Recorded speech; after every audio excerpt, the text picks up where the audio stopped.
দুইকেই হাতের ডান সাইডে কিন্তু অনেক ঝামেলা হয়। আসসালামু আলাইকুম, সবাই কেমন আছেন? আশা করি সবাই ভালো আছেন, সুস্থ আছেন।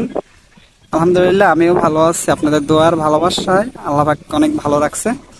তা প্রতিদিনের মতন নিয়ে আসলাম বরিশাল লঞ্চ ঘাট থেকে লঞ্চের আপডেট। দর্শক, আজকে বরিশাল ঘাটে কিন্তু একবারে একই কোম্পানির দুটোটা লঞ্চ কিন্তু আজকে ঘাটে খুব সুন্দর দুইটি লঞ্চ কিন্তু বরিশাল ঘাটে আছে। ঢাকার উদ্দেশ্যে যাওয়ার জন্য প্রস্তুত তারা আছে কিন্তু দেখতে পারতেছেন। সুন্দরবন 15 কিন্তু ঢুইকেই হাতের ডান সাইডে কিন্তু সুন্দরবন 15 আছে। সুন্দরবন 15-র পাশাপাশি কিন্তু আরো একটি লঞ্চ আছে।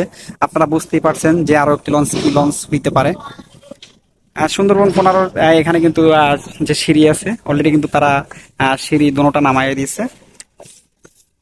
আরেকটা কথা হইলো, সামনে কিন্তু কোরবানি ঈদ, তাই সেই ক্ষেত্রে কিন্তু লঞ্চের ভাড়া কিন্তু বাড়ে নাই, আগেরটাই আছে। ডেকের ভাড়া 300 টাকা, সিঙ্গেল কেবিন 1000 টাকা, আর ডাবল কেবিন 2000 টাকা। আরো বাইক নেওয়ার ব্যবস্থা আছে, মালামাল মানে টুকটাক মালামালও নেওয়ার ব্যবস্থা আছে। তার পাশাপাশি কিন্তু আছে দেখতে পারতেছেন যে সুন্দরবন 16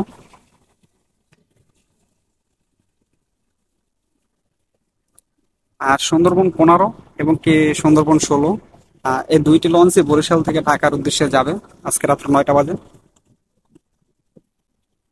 বরিশাল থেকে যাত্রী মোটামুটি হইলো, আর ঢাকা থেকে কিন্তু ভরপুর যাত্রী আসবে, কারণ সামনে কোরবানি। সেই ক্ষেত্রে কিন্তু ঢাকা থেকে যাত্রী আসারই কথা, কারণ একবারে টাইম শেষ করে কিন্তু আসলে অনেক ঝামেলা হয়। তা সেই ক্ষেত্রে কিন্তু একটু আগে আগে আওয়ার চেষ্টা করে অনেক লোক।